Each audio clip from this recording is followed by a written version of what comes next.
주님의 평화가 함께하기를 축복합니다. 애덤 스미스라는 영국의 1759년에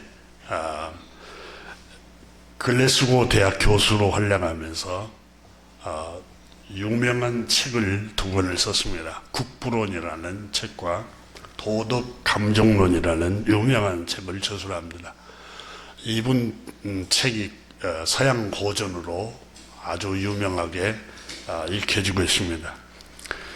그 중에 도덕적 감정론이라는 책의 2편에서 인간이 시달리는 고통에 관해서 잠깐 언급한 내용이 있는데 그걸 읽으면서 가슴에 와닿길래 한번 같이 잠깐 소개하는데요.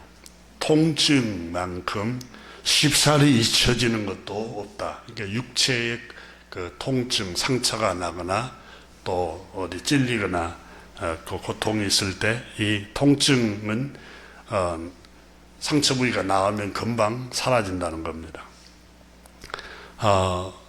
통증이 사라져버리는 순간 통증으로 인한 모든 고통이나 고뇌는 끝나버린다. 그리고 이 통증에 대한 생각이 우리를 더 이상 마음의 불안을 일으키지 못한다.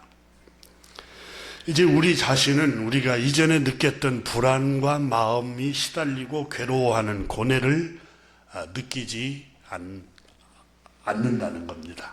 예, 통증이 사라지면. 근데 이보다 더 무서운 것은 육체의 통증보다 더 무서운 것은 이 정신적인 통증, 불안이라는 겁니다. 이보다는 친구가 무심코 던진 말 한마디, 부정적인 말 한마디가 더 오래가는 불안을 우리 마음에 야기시킬 수 있다. 육체의 통증은 사라지면 불안이 사라지는데 이 함부로 상처 주는 말, 부정적인 말은 끊임없이 그 사람 마음을 고뇌하게 하고 불안하게 한다는 겁니다. 그것이 야기하는 고뇌는 결코 그 말과 함께 사라지지 않는다. 처음에 우리를 불안하게 하는 것은 감각기관의 대상이 아니라 상상의 관념이다. 다시 말하면 여러분, 이 생각과 과정을 통해서 나오는 결과, 관념이라는 게 철학적인 용어인데 생각과 과정을 통해서 나오는 결과, 이 생각이 사람을 괴롭힌다는 거예요. 이 애덤 스미스라는 분은 이 책에서 도덕적인 감정론이라는 책에서 인간을 불안하게 하는 것은 마음과 생각이라는 거예요. 생각.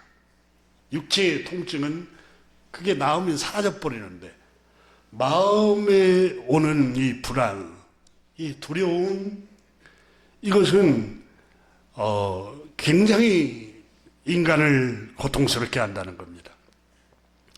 이처럼 우리에게 불안을 야기시키는 것은 하나의 관념이기 때문에 시간의 경과와 다른 사건들의 발생이 우리의 기억 속에서 그것을 어느 정도 지워버릴 때까지는 그것을 생각할 때마다 우리의 상상은 계속해서 초조하게 만들고 불안하게 만들고 고뇌하게 만든다 라고 이 책에 적었습니다.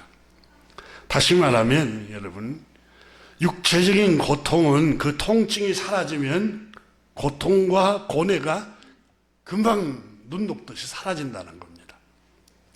하지만 우리를 불행하게 만드는 것이 마음의 불안인데 무심코 부정적으로 던지는 말들이 그 말을 늘 되새이고 그 말이 계속 마음에 맘들고 생각에 떠나지 않으면 그 생각 때문에 잠 못 이루는 밤을 보내기도 하고 또 불안하기도 하고 근심되기도 합니다. 부정적인 말 한마디가 사람을 절망을 시킬 수도 있고 사람을 이렇게 세우지 못하도록 완전히 좌절시켜 볼 수 있다는 겁니다. 교우 여러분, 우리가 보고 듣는 것으로 인해서 우리 안에 들려오는 온갖 부정적인 마음, 생각들은 불안을 야기시키고 갈등과 마음의 평정심을 빼앗아간다는 겁니다. 그래서 영국의 작가 셰익스피어도 그의 작품에서 인간의 불안을 치료할 의사는 세상에 없다라고 적었습니다. 그래서 그의 작품에 보면은 인간의 불안을 치료하는 유일한 약은 성직자에게 나가라. 그 말은 창조주 하나님께 나가라. 이렇게 말씀하고 있습니다. 창조주 하나님께 나가서 그 불안을 해결하는 길은 오직 창조주 하나님 앞으로 나가라고 말씀합니다. 실제로 창세기에 여러분 3장에 보면 인간의 불안이 어디서 오느냐? 창세기 3장은 분명히 창조주 하나님 말씀을 떠나고 창조주 하나님 말씀을 거역했을 때 아담에게 불안이 찾아와서 두려움이 찾아왔습니다. 아담아 내가 어디 있느냐? 두려워서 숨었나이다 그랬어요. 두려워서. 불안해서 숨었습니다. 여러분 창조주 하나님과 친밀한 교제가 없이는 인간은 불안하게 되어 있습니다. 아무리 많이 가져도 불안하고 권력을 가져도 불안합니다. 여러분 그 러시아의 전쟁 푸틴이 여러분 수십만 사람 청년들을 죽여가는 이유 중에 자기 러시아를 확장시키겠다는 것도 있지만 유럽이 두려워서 그런다고 그러잖아요. 심리학에 보면은 사람을 죽이고 사람을 억압하는 이유는 두려워서 그런답니다. 인간의 심리가 두려우니까. 근데 이 두려움은 여러분 권력으로 무장한다고 해서 두려움이 사라진 게 아닙니다. 돈이 많다고 두려움이 사라진다면 돈 많은 기업가들이 왜 여러분 자살도 하고 생을 포기하겠어요? 이 불안의 문제는 여러분 창조주 하나님을 예배할 때에 담대해집니다. 예수님께서 말씀하셨습니다. 이 불안을 해결하는 방법, 이 두려움을 해결하는 방법은 요한복음 14장의 제자들에게 너희는 마음에 불안해하지 말아라. 근심하지 말아라. 말은 불안해하지 말아라. 하나님을 믿으니 또 나를 믿으라. 이 불안을 해결하는 것은 창조주 하나님을 신뢰하고 믿을 때에 해결된다는 겁니다. 이사야서 7장에 보면 여러분 이스라엘 백성들이 북이스라엘과 그 주변 국가와 연합해서 남유다를 침범을 해올 때에 이사야 선지자가 왕에 가서 하신 말씀이 있잖아요. 하나님께서 말씀하셨잖아요. 연합군이 적군이 쳐들어온다고 해서 불안해하지 말아라. 두려워하지 말아라.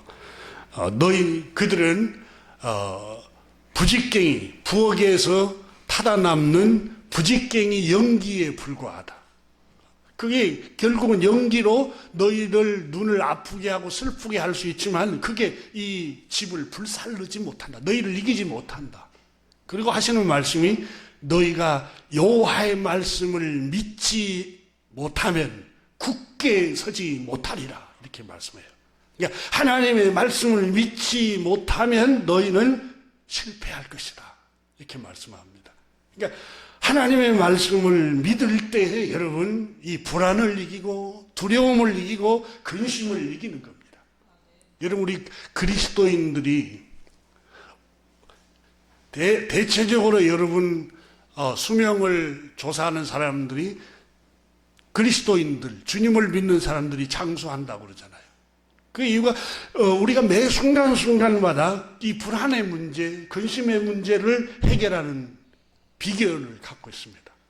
여러분, 우리는 어떤 일이 일어나면은 일반 세상 사람들은, 창조주 하나님을 믿지 않는 사람들은 완전히 생을 자포자기해서 그걸 이기기 위해서 술을 의지하고, 근데 우리는 어떻게 생각합니까? 우리는 기도합니다. 그리고 하나님의 말씀을 생각합니다.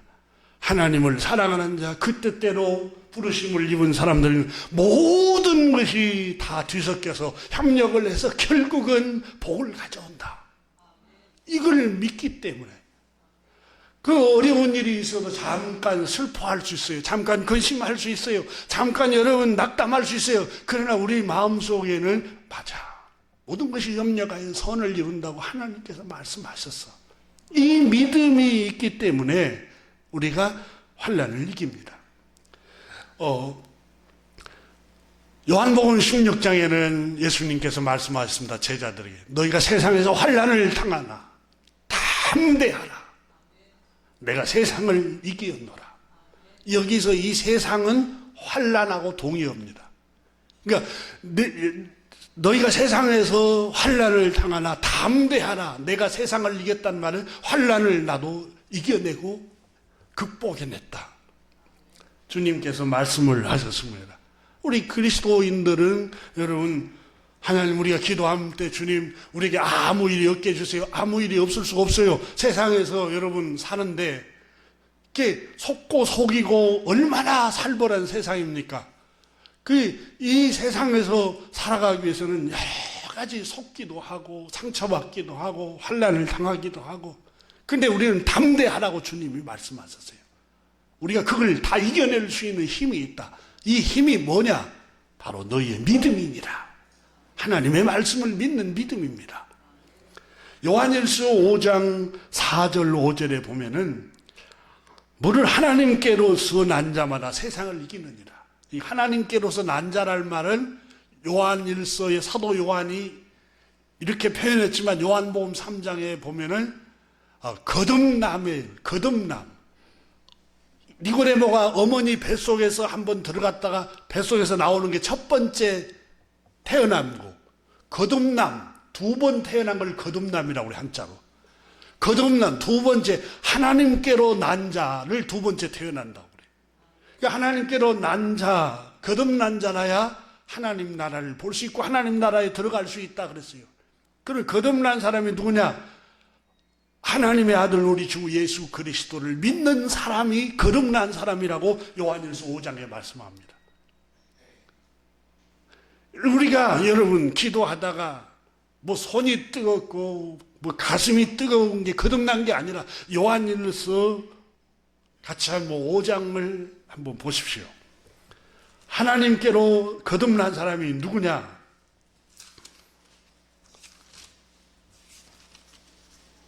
우리가 하나님의 말씀을 열심뿐만 아니라 올바른 지식의 근거에 의해서 믿어야 됩니다.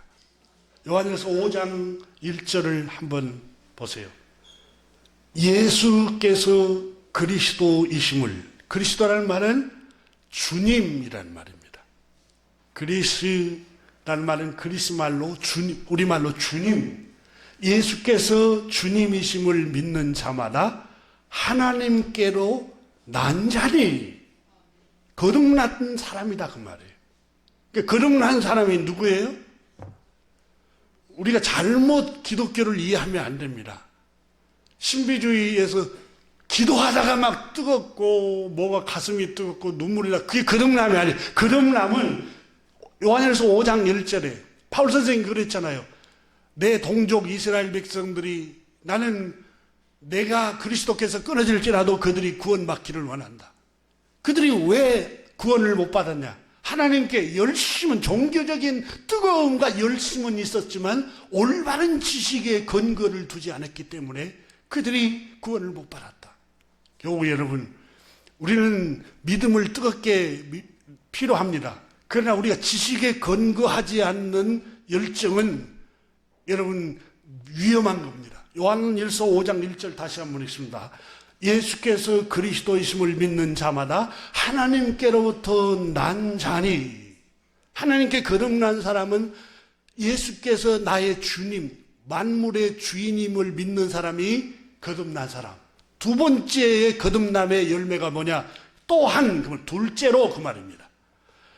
나은 이를 사랑하는 자마다 그에게서 난 자를 사랑하시느니라. 나은 이를 사랑한 자란 말은 하나님, 거듭나게 하시는 하나님을 사랑하고 또 그에게서 난 사람, 거듭난 그리스도인들을, 이웃을 사랑하는 사람을 하나님께로서 거듭난 사람이다. 야, 거듭남이라는 게 이렇게 선명하게 나왔는데 그렇지 않아요. 거듭남이 얼마나, 요한복음을 기록한 사도가 사도 요한이고, 요한일서, 똑같은 요한일서를 기록한 사람이 사도 요한입니다. 이 사도 요한이 거듭남, 하나님께로 난 사람, 거듭남이 누구냐? 예수께서 그리스도이심을 믿는 사람이고, 또한 하나님을 사랑하고 하나님께로부터 난 사람, 이웃을 사랑하는 사람은 거듭난 사람이다 라고 말씀합니다. 그러면서 하나님께서 말씀을 합니다. 이 사도 요한이 2절에서 이렇게 말합니다. 우리가 하나님을 사랑하고 그의 계명을 지킬 때 이로써 우리가 하나님의 자녀를 사랑하시는 줄을 아느니라. 자, 우리가 하나님을 사랑하고 그의 계명을 지킬 때에 우리가 하나님을 사랑하는구나, 그걸 안다는 거예요. 근데 우리는 한국 기독교 잘못된 이단 종파 가운데, 사이비들 가운데 뜨거우면 하나님 사랑한 줄 알았는데 그렇지 않아요. 이 성경의 2절에 그러죠. 우리가 하나님을 사랑하고 그의 계명을 지킬 때에 이것으로써 우리가 하나님의 자녀를 사랑하시는 줄 아느니라. 그의 계명이 뭡니까? 우리 주님의 계명이 뭡니까? 새 계명을 너에게 주느니 그랬어요. 율법의 모든 요약이 한마디로 말하면 사랑이라고 그랬잖아요. 그러면 예수님께서 요한복음 14장에 나의 계명을 가지고 지키는 자라야 나를 사랑하는 자니, 나를 사랑하는 자는 내 아버지께 사랑을 받을 것이요 그랬어요. 나도 그를 사랑하여 그에게 나를 나타내리라 그랬어요. 그럼 예수님께서 말씀하시는 예수님의 계명이 뭐예요? 새 계명을 너희에게 주노니, 요한복음 13장에 내가 너희를 사랑한 같이 너희도 서로 사랑하라. 여러분, 사랑하는 사람, 너희가 서로 사랑하라. 이게 예수님의 계명이에요. 우리 주님이 주신 계명입니다. 이 계명, 이 서로 사랑하는 것은 여러분 거듭난 사람만이 이 사랑을 할 수 있다고 말씀하잖아요. 왜요?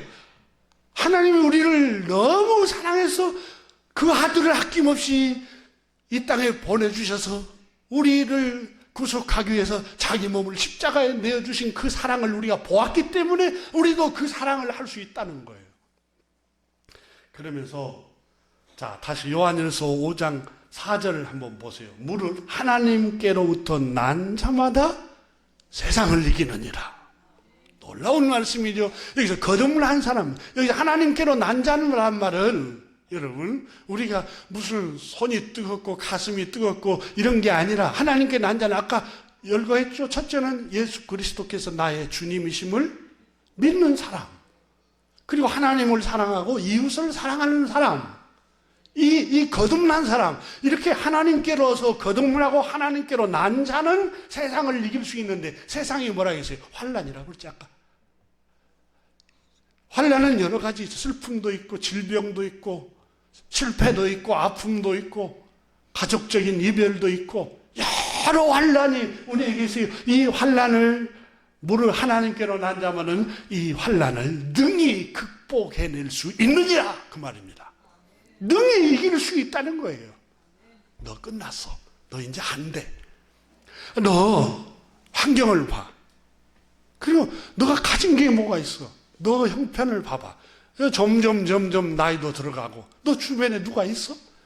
가진 것도 없고 계속해서 조소하고 계속해서 부정적인 말을 하고 내 마음에 들려오는 여러 가지 부정적이고 조소하고 나를 압박하고 이런 것들이 이런 것들은 여러분 하나님께서 우리에게 주신 마음이 아니에요.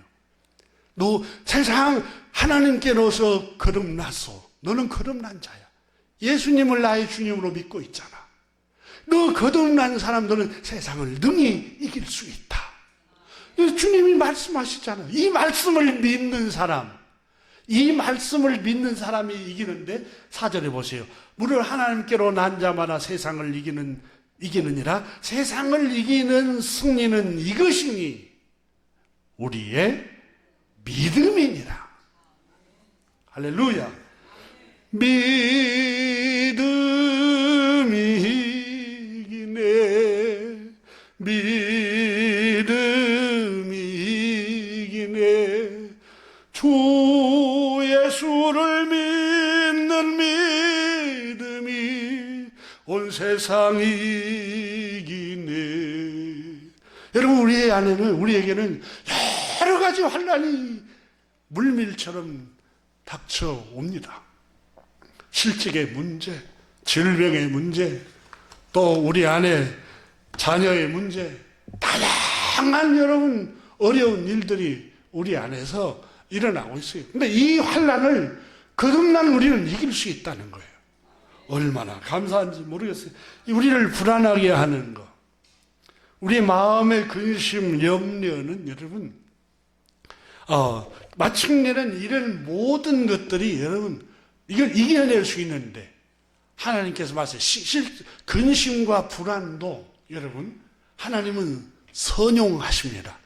근심과 불안을 통해서 나의 우쭐거리는 마음, 교만한 마음을 가라앉히고 나아가 내가 누구인가를 또 돌아보게 해요.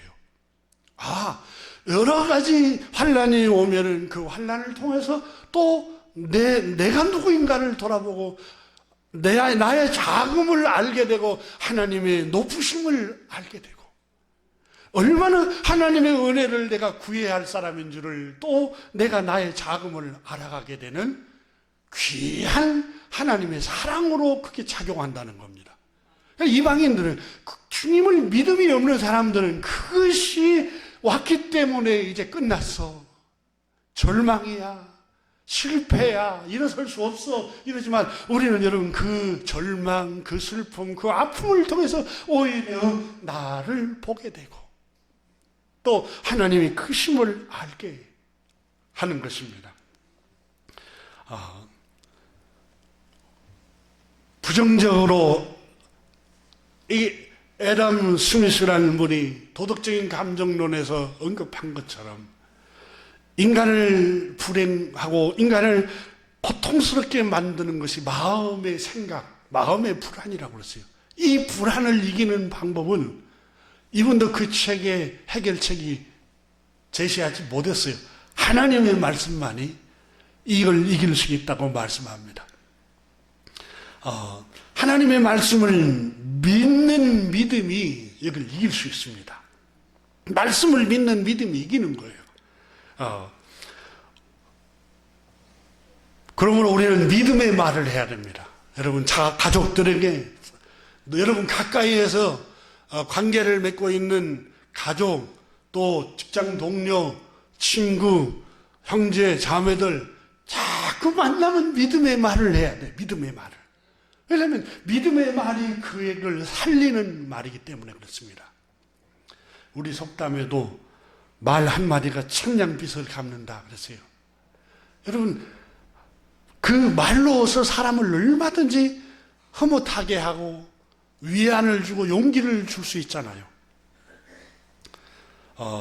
잠언 12장 18절에 보면은 미련한 사람은 자기 행위를 바른 줄로 여기나 지혜로운 사람은 충고를 자꾸 듣는다.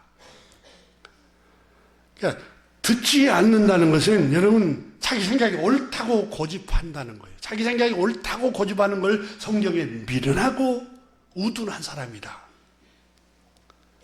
그리고 잠언 12장 16절에 미련한 사람은 분노를 당장 나타내거니와 자기 감정을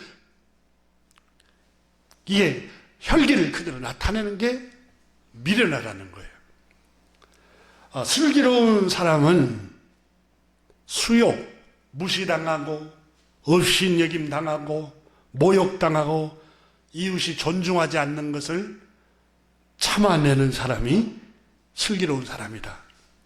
근데 18절에서 12장 18절에서 칼로 찌름같이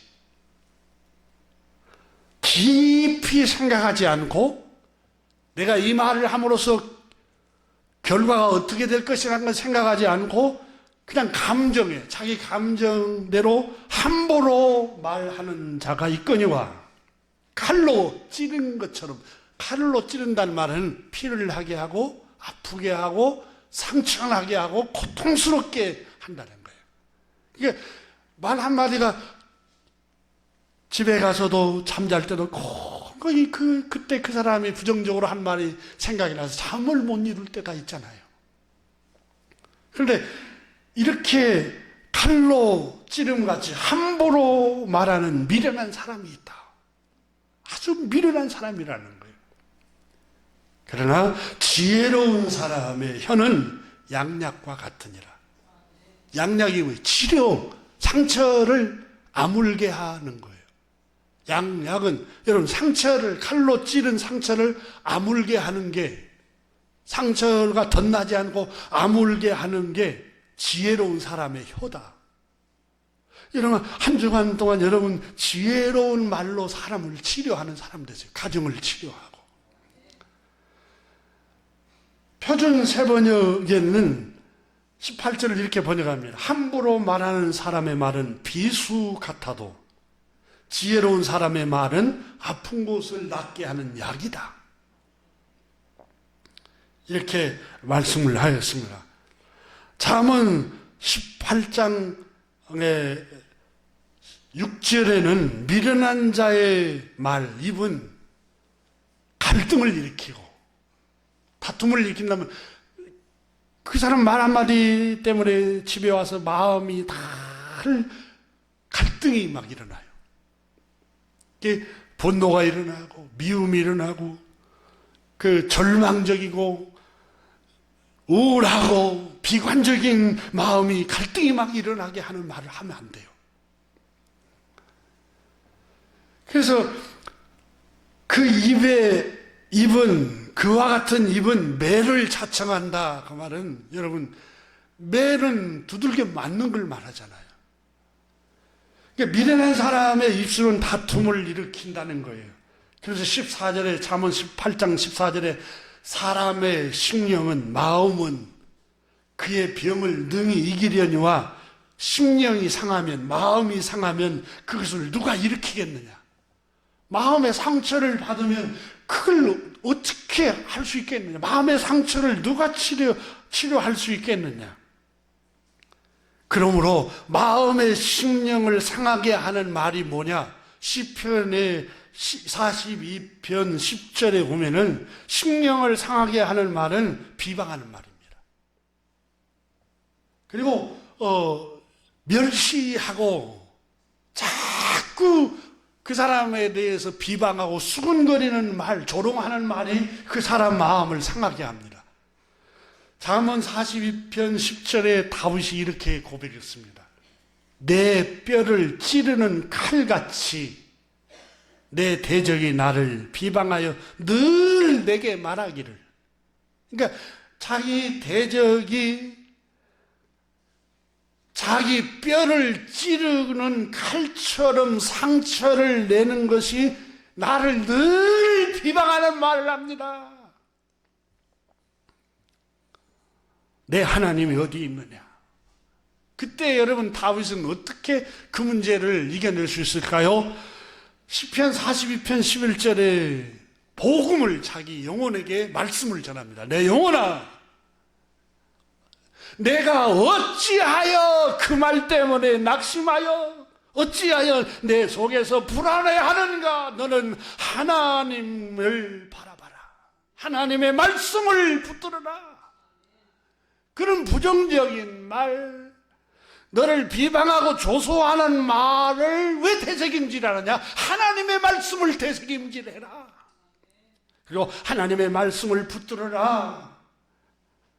그가 그의 도우심으로 말미암아 너희는 오히려 하나님을 찬송하게 될 것이다. 늘 상처나는 말 때문에, 그것 때문에 낙담하지 말고 하나님께 소망을 두라. 하나님을 바라보라. 하나님의 말씀을 붙들어라. 오히려 찬송으로 바뀔 것이다. 근심이 찬송이 되게 할 것이다. 슬픔이 노래가 되게 할 것이다. 이렇게 말씀을 하고 있습니다.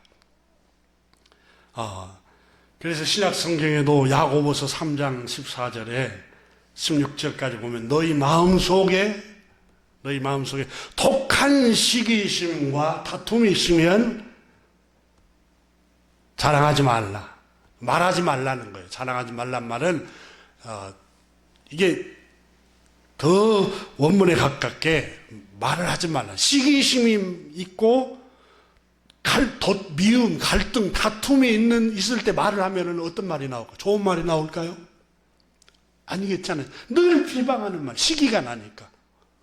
그리고 깔아뭉개는 말, 없이 여기는 말을 하겠죠. 그때는 말하지 말라. 이러한 지혜는 위로부터 내려온 것이 아니요 정욕적이요 귀신의 것이니 라고 적었습니다. 비방하는 말은 상처 주는 말입니다. 형제를 사랑하지 않는 마음입니다. 헐뜯고 부정적으로 수근거리고 하는 말은 형제를 사랑하지 않는 말입니다. 그러므로 여러분, 성경은 전도서에는 너의 종이 하는 말을 귀담아 듣지 말라 그랬어요. 여러분, 그 노예들이 주인에 대해서 좋은 말 하겠어요? 자기 하루 일만 시키는데 시도 못하게 하고 어떻게 하면 일을 더 많이 시킬까? 주인은 노예들한테 그렇게 하잖아요. 그 사장님이 좋은지 아닌지를 보려면 그 직원한테 물어보라는 거예요. 그 직원은 여러분 조용히 물으면 직원이 칭찬하면 그 리더는 좋습니다. 근데 그 종이 어떻게 주인을 칭찬하겠어요? 늘 일만 시키는데. 그러니까 너의 종이 하는 말을 귀담아 듣지 말라. 왜요? 비유로 하는 말이에요. 좋은 말 하겠어요? 너를 상처나게 하고 너를 낙담하게 하고 끊임없이 너를 비관적으로 말하는 말을 듣고 보면 너 잠이 오겠니? 평안을 잃어버릴 것이다. 그 말입니다. 그래서 전도서 7장 21절에 또한 사람들이 하는 모든 말에 내 마음을 두지 말라.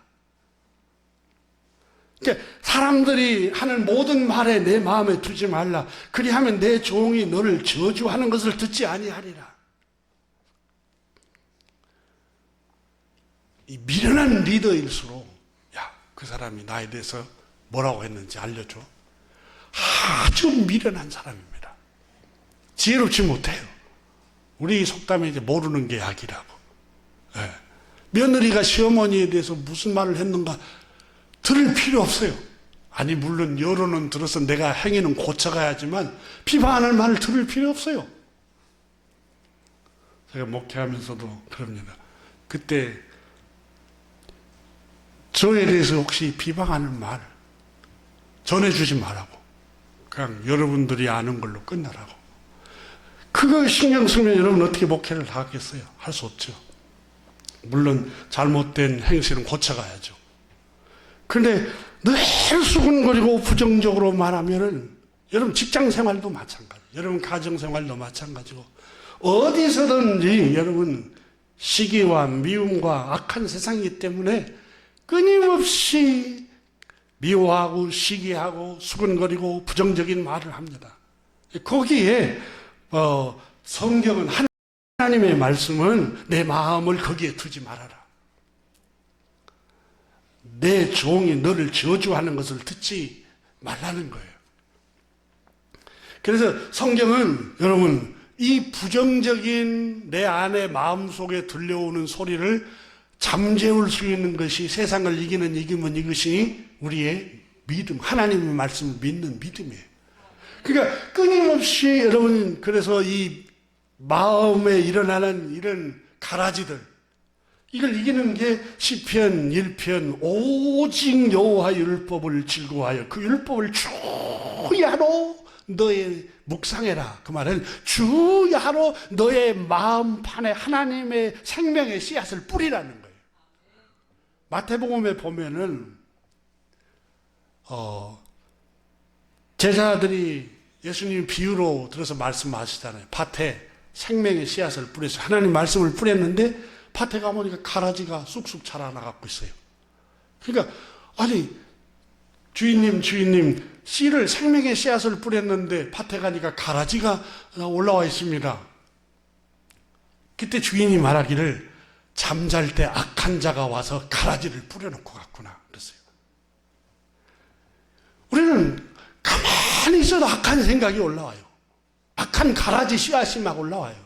부정적인 씨앗이 자꾸 우리 마음에 온갖 우울한 생각, 부정적인 생각, 또 비관적인 생각, 자기를 초라하게 만드는 말, 생각들이, 불안하고 두려운 생각들이 끊임없이 내 마음의 밭에 뿌려져요. 가만히 있어도. 이걸 여러분, 이 부정적인 생각 씨앗을 뿌리째 뽑아버리는 게 뭐예요? 예수님이 그랬잖아요. 악한 자가 너가 잠잘 때 와서 뿌렸고 갔다. 그래서 주야로 생명의 씨앗을 뿌려야 돼요. 여러분, 그 농부들이 밭에 씨앗을, 생명의 씨앗을 가을에 논농사를 봄부터 가을까지 다 추수하고 나서 가을에 이렇게 논을 갈아놓고 또 11월쯤 되면은 보리씨앗을 다 뿌려놓잖아요. 근데 그 보리싹을 뿌려놓지 않고 봄이 되면요, 이 잡초들이 다 덮어버립니다. 그런데 그 보리 씨앗을 다 뿌려놓으면 잡초가 거의 없어요. 이게 똑같은 원리예요. 우리 영적으로도 여러분, 하나님의 말씀을 주야로 그 말씀을 우리 마음판에 뿌려야 돼요. 그래야 온갖 악한 잡초들이 일어나지를 않아요. 그것들을 다 제압할 수가 있어요. 제압할 수가. 요한복음 13장에 2절에 사도 요한이 너무 귀한 말씀을 기록했던 걸 제가 여러분 소개했습니다. 이 마귀는 공동번역의 성경에는 악마가 그랬습니다. 악한 영이 벌써 시몬의 아들 가룟 유다의 마음에 예수를 팔려는 생각을 넣었더라. 악한 생각을 집어넣었더라. 마음과 생각을, 악마가 생각을 다스리더라는 거예요. 근데 이 마음과 생각은 주님이 그랬잖아요.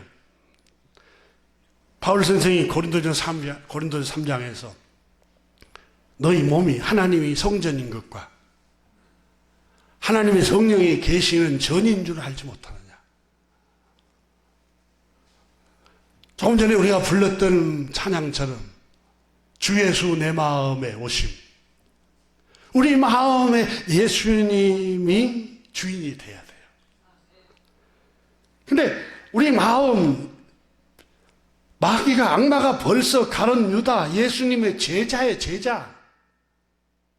그러니까 가룟 유다는 예수님의 제자예요. 어떻게 목사가 그럴 수 있어요? 성직자가 그럴 수 있어요? 아니, 여러분, 얼마든지 마귀가 들어와서 그 사람을 지배할 수 있어요. 유다는 여러분, 예수님 12제자 중에 한 사람이었어요. 근데 마음과 생각을 다스리지를 못하니까, 신령을 다스리지 못하니까 결국은 넘어지잖아요. 모든 유혹은 여러분, 자기 마음이 관리를 못해서 무너지는 거예요. 저 사람이 나를 유혹했어요. 천만의 말씀입니다. 자기 마음을 다스리지 못해서 무너져 내리는 거지. 유혹은 항상 있어요. 누구에게나 다 유혹이 있습니다. 출애굽기에 보면은 여러분 430년 만에 히브리 백성들, 이스라엘 백성들이 노예 생활에서 해방됩니다. 노예 생활. 여러분 흑인 노예 여러분 보면은 그 보리 몇 마리, 쌀 몇 대 짐승처럼 사고 팔고 하잖아요. 우리 조선시대 때 노예들도 그랬어요. 쌀 얼마 주면 노예를 사고 팔고 했어요. 짐승하고 똑같이 취급을 했어요. 근데 이스라엘 백성들이 그 노예 생활을 한 거예요. 그 아들을 낳으면 죽여버려도 죄가 아니에요. 노예 아들을. 그래서 나일강에 다 던지라고 했잖아요. 근데 거기서 430년 만에 기적적으로 하나님이 10가지 재앙을 내서 모세를 통해서 해방을 시킵니다. 홍해 바다, 이 거대한 홍해 바다를 모세를 통해서 건너가요. 하나님께서 지도자를 세워서. 그러니까 모세는 여러분 하나님처럼 거의 위대하게 능력의 종으로 이렇게 추앙받고 있었어요. 물이 없을 때 기도해서 쓴물이 단물로 바뀌어서 물을 마시게 하고, 양식이 없을 때 기도하니까 하나님의 은혜로 만나를 내려서 40년간을 먹게 해주고 경제적인 문제를 다 해결해 준 거예요. 그래서 그 길을 건너서 40년 동안 건너서 가나안 땅이 눈앞에 보이는 요단강 바로 건너편 전에 모압 땅에 와 있는 거예요. 근데 거기서 하나님께서 모세야 너 여기까지야 하고 데리고 갑니다. 그러니까 지금도 앞으로도 이 요단강을 건너야죠. 홍해바다를 건너게 했던 모세. 근데 요단강은 여러분 강이니까 모세가 살아있으면 아무것도 아니라고 생각했을 거예요. 그리고 가나안 땅에 가면 거인들이 살고 있는데 이 거인을 어떻게 다 물리쳐요? 모세가 죽어버렸으니. 그러니까 이스라엘 백성들은 슬픔에 잠겨서 성경에 50일을 넘게 슬퍼하고 울어요. 모세를 잃어버리고. 그리고 경험이 없는 여호수아 젊은 청년, 아주 지혜롭지 못하고 인생에 경험이 없는 여호수아 청년을, 애띠란 청년을 지도자로 세우니까 이스라엘 백성이 신뢰가 가겠어요? 신뢰가 안 가죠. 여러분 사람은 다 느낌으로 알잖아요. 자기를 신뢰하는지 신뢰 안 하는지. 여호수아도 알고 있었어요. 여호수아가 두려워 떨고 있었어요. 그리고 절망하고 불안해하고 낙담하고 침울해하고 좌절하고 내가 어떻게 합니까? 슬픔 중에 있었어요. 그때 하나님께서 여호수아가 기도하고 슬퍼하고 있을 때 나타나셨어요. 여호수아야, 내 종 모세가 죽었으니, 여호수아 1장 2절에 보면 내 종 모세가 죽었으니 이제 너는 일어나라. 일어나서 가라. 무슨 말이냐면 내 종 모세가 죽었으니까 거기에 매몰되어 있지 말고, 거기에 슬픔에 빠져 있지 말고 너 일어서. 이렇게 말씀했어요. 제가 부모님이 얼마 간격 사이로 돌아가셨을 때, 한꺼번에 잃어버렸을 때 주저앉고 슬픔에 빠져서 낙담하고 좌절하고 절망하면서 생의 의미를 못 느끼고 있을 때 하나님이 이런 말씀을 주시더라고요. 따라가고 싶은 마음에 그런 어두운 생각이 들다가도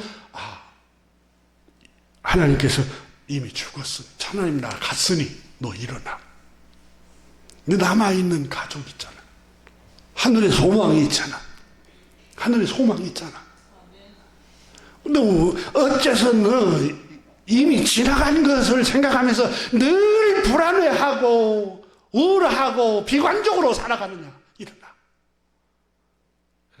그래서 그 음성을 듣고 그 다음 날부터 제가 운동장에 가서 운동하기 시작했습니다. 이래서는 안 돼. 여러분 혹시 여러분 가족이 주님 나라 먼저 가더라도 잠깐 슬픔과 좌절에 빠질 수 있어요. 절대 거기에 머물러 있으면 안 돼요. 일어나야 돼요. 하나님께서 여호수아에게 내 종 모세가 죽었으니 이제 그만 너 일어나 이렇게 말씀하세요. 그리고 앞으로 가 이렇게 말씀합니다. 앞으로 나아가. 내 종 모세가 죽었으니 이제 너는 이 모든 백성과 더불어 일어나 이 요단을 건너가. 미래로 나가. 왜 거기 죽어버렸는데 거기에 매몰돼가지고 빠져나오지 못하고 언제까지 그 과거에 얽매여서 우울하게 인생을 살아가. 남아있는 식구들, 백성들이 너무 많아서 그 백성들을 올바른 곳으로 인도해야 할 거 아니야. 그렇잖아요. 남편이 있고 남아있는 아내가 있고 자식이 있고 형제 자매가 있고 여러분 주변에 여러분이 도와야 할 사람이 너무 많잖아요. 근데 언제까지 거기에 슬픔에 빠져 있을 거야. 그러면서 그들 이스라엘 자손에게 주는 그 땅으로 가라. 그리고 하신 말씀이 여호수아야, 내가 모세에게 말한 바와 같이 네가 발바닥으로 밟는 것은 모두 내가 너에게 주겠다. 네가 발바닥으로 밟은 것만 내가 줄 거야. 모세는 이미 죽었어. 모세를 바라보지 말고 하나님께서 말씀하신 이 약속의 말씀을 바라봐. 모세가 한 게 아니라 모세와 함께 있던 여호와 하나님, 나 여호와 하나님이 인도한 거야. 그와 함께 있던 것처럼 내가 너를 도구로 사용하고 너와 함께 있을 거야. 그렇게 말씀하시면서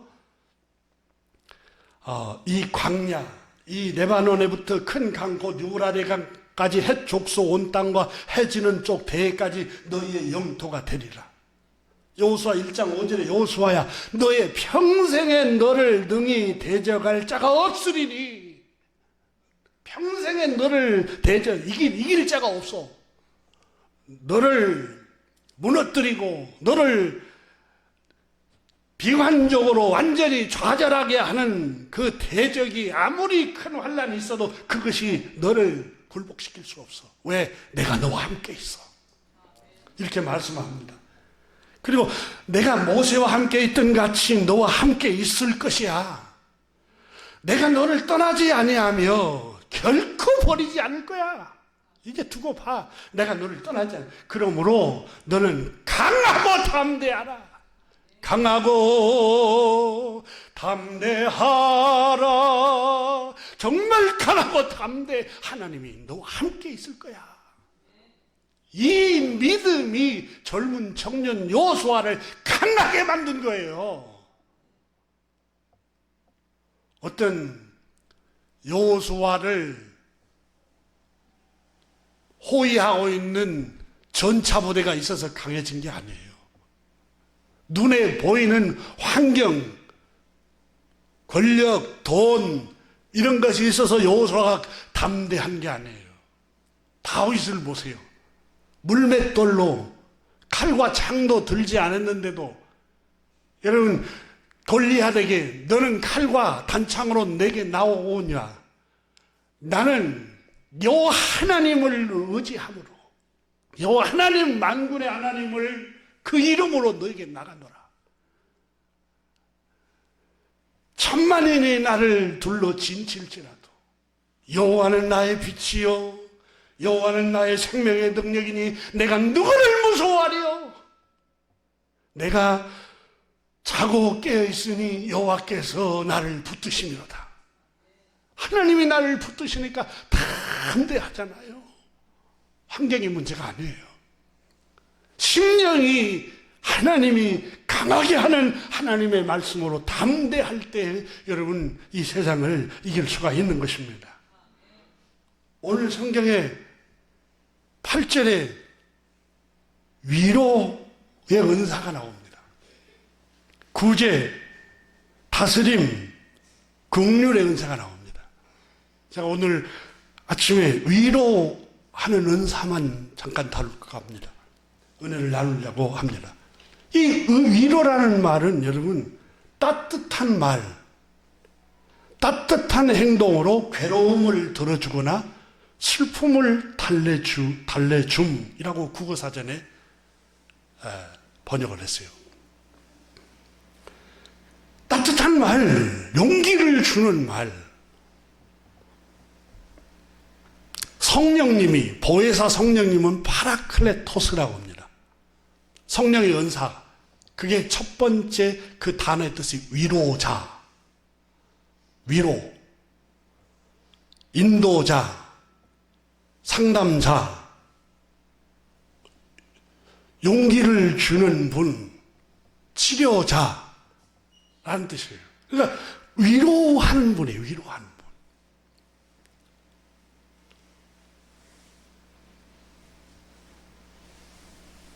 격려하고 도움을 주고 고통을 경감시켜주고 누그뜨려주는 행위를 위로라고 해요. 위로. 죄책감에 시달린 죄인들에게 그 죄책감을 덜어주고 그 죄책감으로부터 자유를 주러 오신 분이 우리 구주 예수 그리스도이십니다. 그분은 위로자예요. 예수님은 구원자라는 말 속에 위로자라는 말이 들어있어요. 여러분, 천국은 요한계시록 보니까 우는 자의 눈물을 닦아주고 슬픈 자를 위로하고, 천국이 하나님이 계시는 곳이 그곳이라 했잖아요. 그러니까 하나님이 계시는 곳은 위로하는 거예요. 위로하는 거예요. 주님이 계시는 집은 위로가 넘치는 집이에요. 주님이 그 안에, 성령 하나님이 계시는 사람 안에는 항상 사람들을 위로하는 말을 하게 돼 있어요. 용기를 주고 사랑을 주고 위로하고 북돋아주고 새 힘이 되어주고 올바른 길로 인도해주고. 여러분, 성령님의 은사가 이렇게 손을 흔들고 뜨겁고 거기에 머물지 않아요. 근본적인 것은 정말 성령님이 임하면은 그 사람이 위로자가 됩니다. 위로자가. 예, 그 안에 주 예수 내 마음에 오심, 성령님이 내 마음에 오셨기 때문에 그분은 위로자예요.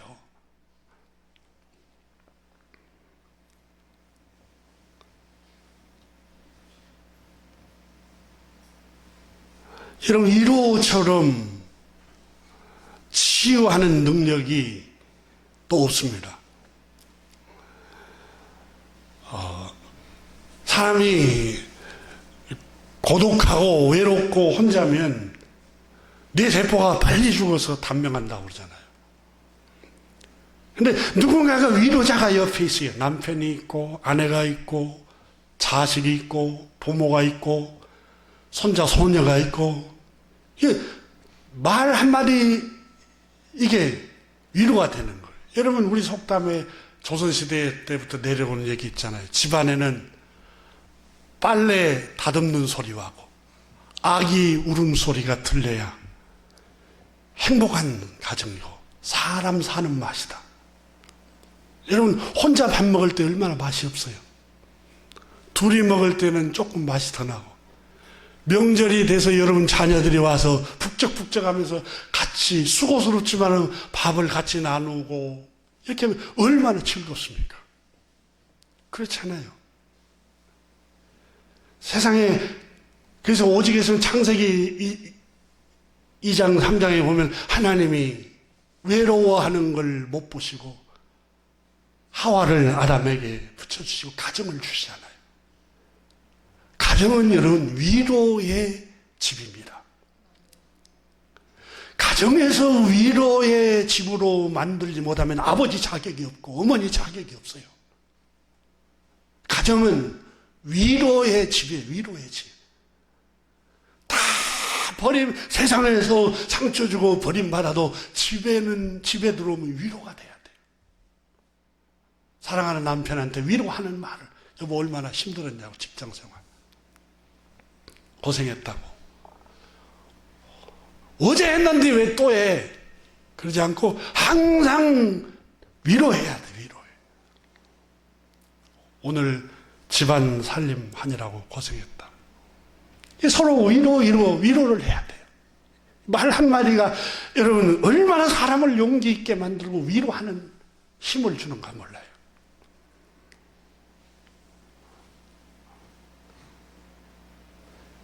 팔 8절에서 위로의 은사,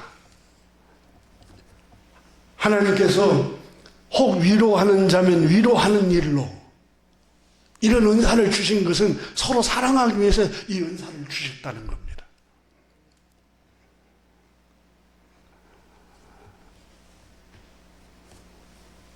하나님의 말씀에 예수님께서 요한복음 14장 16절에 내가 아버지께 구하겠으니 그가 또 다른 보혜사를 너에게 주사 영원토록 너희와 함께 있게 하리니, 예수님이 십자가에 못 박혀 죽기 직전에 제자들에게 말씀했어요. 근심하지 말라.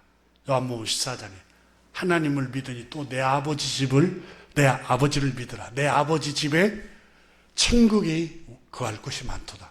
나도 십자가에 못 박아 죽어 부활해서 천국에 내가 다시 아버지 집에 가면 너희들도 다시 아버지 집에 오게 할 것이다. 그러니까 죽음이 끝이 아니고 우리에게는 영원한 천국이 있다. 제자들에게 위로의 천국의 소망을 주셨어요. 그리고 16절에 내 아버지께 내가 구하겠으니 내가 가면 다른 보혜사를 너희에게 주사. 그러니까 내가 가더라도 다른 보혜사를 너에게 보내겠다. 여기서 다른이란 말을 헬라 말로 알로스라는 단어를 썼어요. 나와 똑같은 사역을 하신 분, 그 말이에요. 나와 똑같이 위로할 자, 또 나와 똑같이 치료자, 구원자. 여러분, 우리가 기도하다가 찬양하다가 말씀 듣다가 치료가 되고 위안이 되고 상처가 치유가 되고 육체 질병이 치료가 되고, 왜 그렇습니까? 예수님은 육신의 눈으로 보이게 오셨잖아요. 성령 하나님은 눈에 안 보이는 구원자입니다. 예수님 사역을 똑같이 성령 눈에 보이지 않는 거룩한 영으로 오셔서 그 사역을 하십니다. 그 사역, 그분이 오셔서 우리를 돕고 치료하고 가르치고 보호하고 인도할 것이다. 이렇게 말씀하셨어요. 그래서 성령님이 오시면 내가 너에게 하는 말이 생각나게 하리라 그랬어요. 하나님의 말씀이 생각이 나요. 어려운 환경, 좌절된 환경, 우울한 환경, 그런 일들이 있을 때 하나님의 말씀이 새록새록 생각이 난다는 거예요. 그 성령님이 하시는 말씀이에요, 여러분에게. 그래서 요한복음 16장 7절에 그러나 내가 너에게 실상을 말하노니 내가 떠나가는 것이 너에게 유익이라. 내가 떠나가지 않으면 보혜사가 너에게로 오시지 아니할 것이요 그랬어요. 예수님이 떠나가셔야 보혜사 성령 하나님이 오신다는 거예요. 그럼 예수님은 여러분 이스라엘 땅에만 머물렀어요. 육체를 갖고 있기 때문에. 성령님은 거룩한 영으로서 세계 지구촌 곳곳에 우리 심령 속에, 내 안에 여러분 심령 속에 오셔서 치료하시고 말씀하시고 인도하시고 지키시고 보호하신다는 겁니다. 사랑하는 교우 여러분, 한 주간 동안 여러분 위로자의 삶을 사시기를 주님의 이름으로 축원합니다. 성경은 두려워하지 말라. 내가 너와 함께합니다. 강을 건널지라도 불 가운데 지날지라도 내가 너와 함께 할 것이다. 성경은 계속해서 위로하고 있습니다. 용기를 내라고 말씀하고 있습니다. 예수님은 죽음까지도 두려워하지 말고 우리에겐 부활이 있다, 천국이 있다라고 하면서 위로하고 계십니다. 기도하겠습니다.